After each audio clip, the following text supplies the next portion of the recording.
You're listening to Sister Stargazers, celestial and terrestrial observations and advice from two real-life sisters. Welcome, fellow stargazers. Your sisters are in the house. Hi, Jude. Hi, Sarah. How are you? I'm doing great. How are you doing? I'm doing pretty good. Yeah, we're in a full moon week, episode 82. We're going to look at roughly Sunday, April 2nd through Saturday, April 8th. Let's just dive in. Where do you want to start? Yeah, well, there's a big aspect this week. The sun on the 2nd is making an approach to Chiron, which will perfect as a conjunction on April 5th. So deep healing is involved with this. And this, again, April 5th, Mercury will sextile Saturn, the sun will conjunct Chiron, and then April 6th, we have a full moon, sun in Aries, moon in Libra. Okay. So all of those combined give us a week that's very circumspect in terms of looking at ourselves, all this Aries energy, looking at ourselves. And with this moon, the lunation, the full moon in Libra, looking at our relationships to others. I think we've been kind of going over this because the moon is swept through Libra a month ago, and it was making aspects to all those planets in Aries then. And now it's really, I think it's time with the moon there. It's going to be making aspects to Jupiter. So there's an opposition to Jupiter, there's an opposition to the moon, and there's an opposition to Chiron. At the same time, there will be a quintile from the sun to Pluto. And a quintile gives us the ability to focus and to also act. Okay. So there's a sense that we are able to understand issues around the self and others, again, because Pluto's in Aquarius now, issues of the self and the group. So this idea of finding our mission, finding the people to work with, finding our tribe. But before we get there, we've got some work to do. So there's themes of healing our shadow that dominate this week. Okay. Because of the sun aspect, conjunction to Chiron, and also the full moon on April 6th. We can take this apart a little bit. Yeah, let's go for it. Okay. So the sun is in Aries.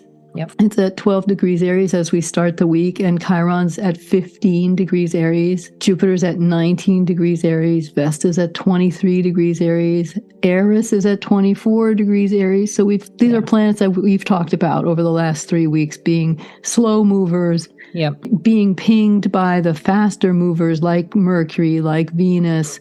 And now the sun is coming up and also pinging these planets. So there have been themes. There should have been themes that you've been dealing with over the last month that concern health and healing, how you relate to yourself, how you relate to these issues of healing and wellness for yourself, how you relate to these issues with others, how you relate to these issues in terms of a group.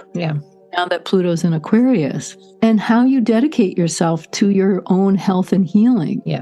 And then how does that ripple out to the group and to others?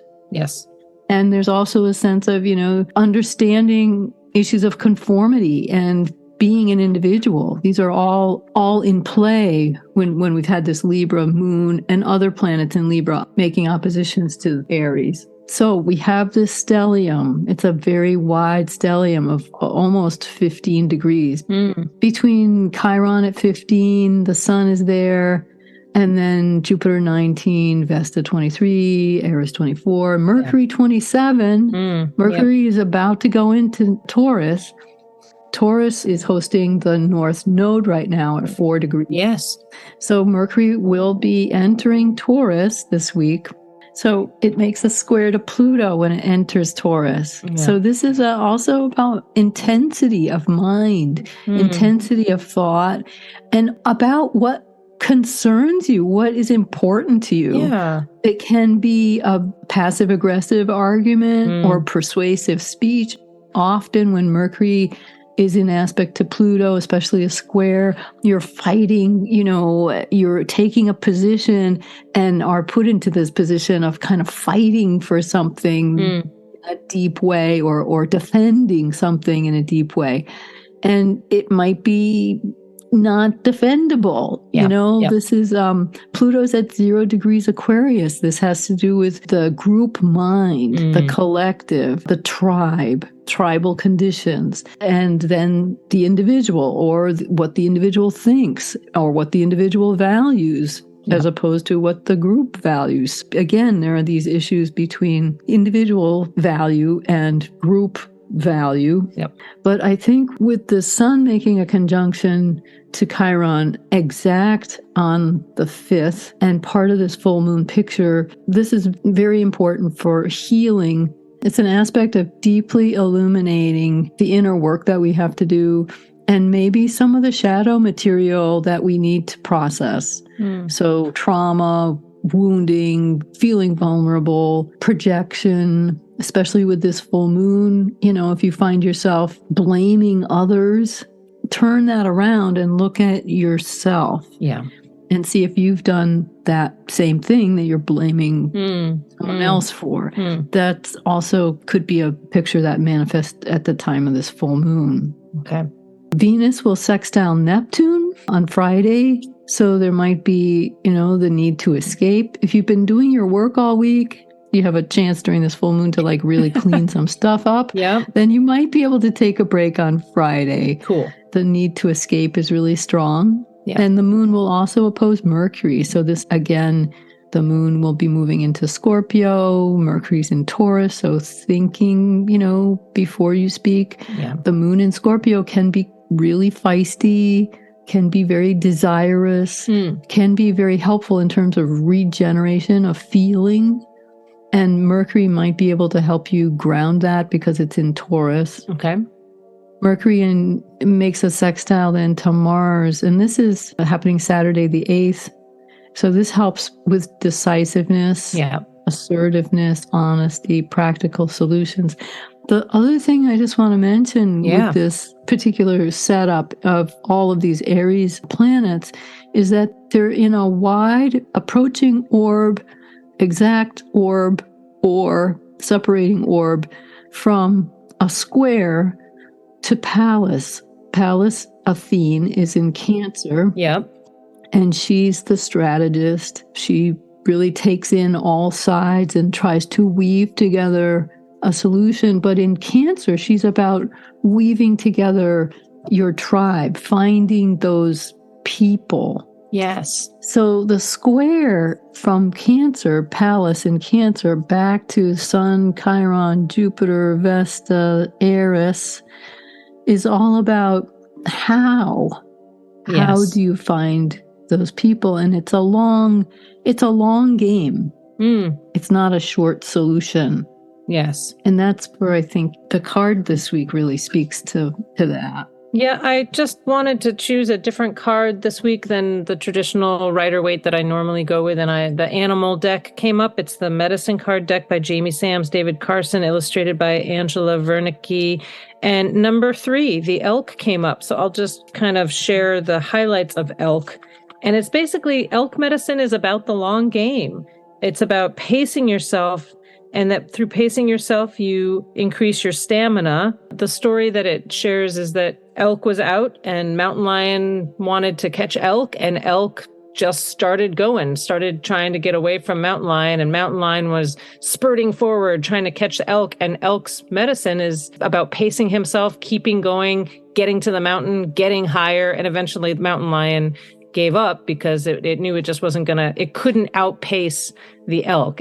Elk medicine is about going the distance and the path you choose to get there. The last note it says is, in all cases, elk is telling you to look at how you choose to create your present pathway and how you intend to perpetuate it to reach your goal.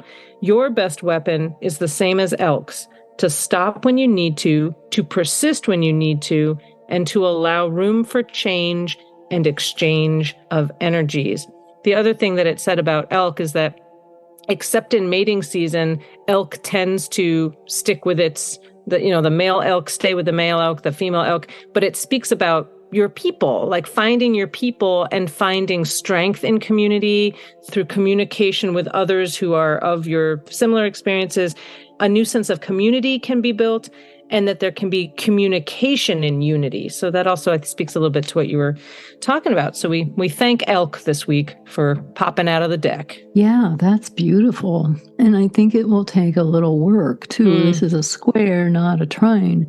So it might be, that you have to clear, when you clear some of those healing that you need to do, those people are going to come forward. Right. You're going to be able to find them easier. Your support network. Yes. And I think the clearing of the healing or any obstacles is that strategizing your path in order to play the long game. Yes. The other aspects that Pallas makes, which is really in support of that, is she makes a trine from Cancer, 18 Cancer up to 25 Pisces, where Neptune is. And then she also makes a trine over to Nessus in Pisces. And this is all about self-forgiveness. Nice. And being able to forgive in a big way, things that may not have worked out the way you wanted them to, but it's part of how you get to where you need to go. Amazing. That's a healing part of that as well. Yeah. So good. Well, thanks, Jude, for that walkthrough of the week. Thank you, Sarah. Listeners, if you'd like to reach out, you can send us an email at connectedsisterstargazers.com. Please visit our website, sisterstargazers.com. You can read about us, things coming up. You can find the podcast there. And still happening Monday nights, 7 p.m. Eastern Time. You can tune in from anywhere around the planet on the internet to wmpg.org. We tend to do a little deeper dive of the week, maybe picking one or two of the aspects from the podcast. We thank you for listening. We send you lots of energy and stamina from Elk for your week with the full moon. And yeah, hang in there. Keep the faith. Jude, thanks again. Thanks, Sarah. Bye for now. Thanks for listening to Sister Stargazers. Let us know what worked for you this week. Find us on Facebook and post a comment at Sister Stargazers.